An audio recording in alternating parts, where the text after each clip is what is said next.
Welcome back to the channel, everybody. In today's video, I wanted to share with you 3 formulas that I use to determine whether a property is worth investing in or not.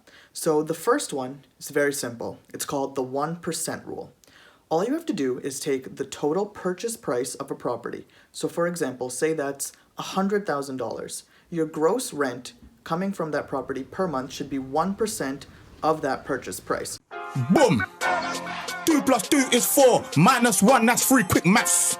That's probably the quickest calculation you could do to determine whether the property is worth investing in. If the property doesn't pass this simple test, then I would ignore it and move on and find something else. So if the property that I'm looking at passes the 1% test, then the next measure I would look at is the cap rate. Now what the cap rate does is measure your cash flow relative to the property value. And if you were looking for an equation, it would essentially be your net operating income divided by your purchase price. So to make this a bit more clear, we'll go through an example.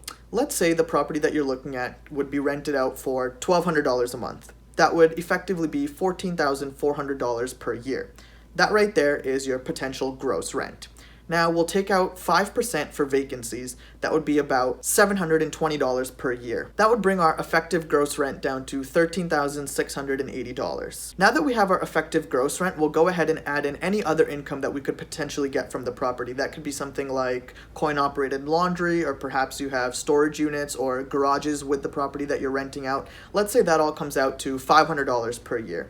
So once we add that number back in, we're left with $14,180. That right there is our gross operating income. Now that we have that, what we'll do is we'll subtract any of the overhead that we have. That's anything that it costs to actually own, maintain, and keep the property running essentially. So that could be anything you have to pay for sewage, that could be snow removal, that could be trash removal, that could be your taxes, the insurance that you have to pay. These are all fixed expenses that you're going to have to pay throughout the year no matter what. So let's say our overhead is $6,180. If we subtract that from our gross operating income, we're left with a total of $8,000. And that right there is our net operating income, also known as your NOI. Now to figure out the cap rate, all we do is take that NOI and divide by the purchase price. So for example, if this property was purchased for $200,000, you would take $8,000 divide by $200,000, and that would equal 4%. So that 4% would be the cash flow return on your property value. So the reason that I use this measure is because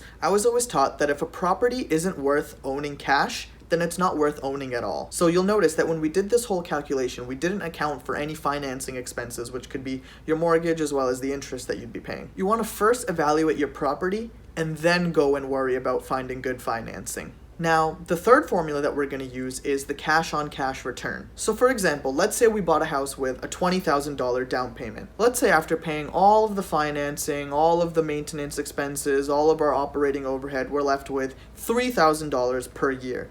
If we take that $3,000 and divide by the cash that we put in, which is the $20,000, we'd be left with a 15% return. This formula right here is what illustrates why real estate is so powerful, and I prefer it over any other investment vehicle. I hope you all enjoyed this video. Thank you very much for watching, and make sure you subscribe to the channel for weekly content.